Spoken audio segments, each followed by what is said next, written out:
obviously Montreal is something that you've talked about 100 million times. I've thought if I was going to ask you any question, it's got to be something you've not talked about before. So Montreal happens, you agree to do it, you agree to participate, but Vince McMahon tells you cannot anywhere publicly tell anybody that you knew about it. You had to pretend that, like Bret, you didn't know it was going to happen. The next day on TV when you guys get there, Mick Foley said he went home, he didn't want to come back.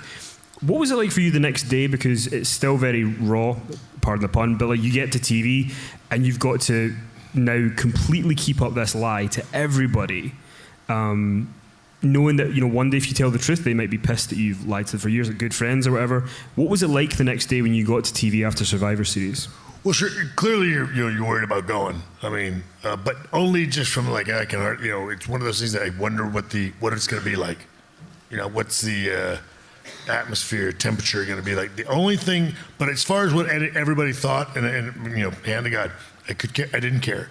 I asked about one dude, and when I went in, I said, "Where's Taker?" I said, "Where's Mark?" And they said, "He's in there with Vince." And I said, "All right." Because that was, like I said, because it's the same, and you have to understand, we've been there for a long time. We say, yada yada yada. It's two very different guys, very different personalities. But by this time, even then, we knew that, that there were two sort of pillars within the WWE that were going to be, for the most part, everything was sort of built around. And that's the only person I just need to know where he's at on this. You know what I mean? I just need to know where he's at, because if there's somebody you got to sit there and have a chat with, it's going to be him. We're going to have to, for all of this to move forward, he and I are going to have to find a way to, get simpatico on this. And clearly Vince knew the same thing, and that's why he was the first guy, he talked to the next day. And to this day, and because it's one of those things that so much has passed and we've never even discussed it. I've never asked him what did he tell you in there? But he, I remember waiting on him, and he came out. He walked up to me, he goes, "We're cool." Off he went. I went, "All right." And then it was like, and then it was all both barrels loaded. After that, it was whatever it is they wanted. We went full gear, and but yeah, I mean, and honestly, and I don't mean it in a bad way, but again, it wasn't, it wasn't fun by any stretch. I mean, that's one of the things that I think over the years that it even Bret and I both, for us both to get sort of past our own sort of personal feelings about it. I think when we finally started putting ourselves in the other person's shoes, I think that's what helped you get it all over with. I honestly think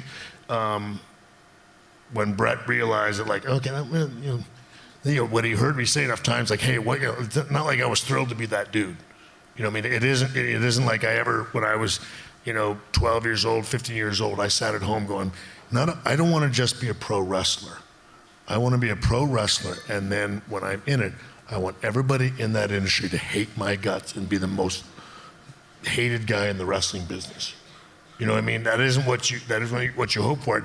And when I would leave this and the show and that image and that kind of junk and go back to San Antonio, Texas, and just be Sean Hickenbottom and sit there in the mirror and realize, damn, dude, you're the most hated guy in wrestling.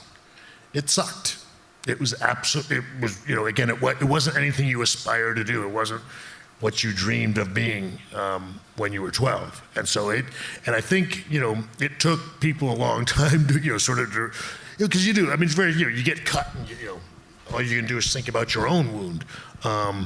You don't really think about, whatever the guilt and all that junk that the other person may have, felt about doing that to you, or why they did it and stuff like that. And again, not that I'm looking for anybody to cry me a river, don't get me wrong.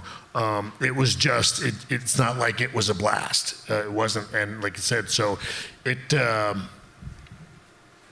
one of those things that I don't know, you're a grown man in a grown business, you got to man up, do it, and you go on. But it like, all I ever tell people is like, don't get me wrong, it's not like it was, that's the gig you're looking for. It wasn't.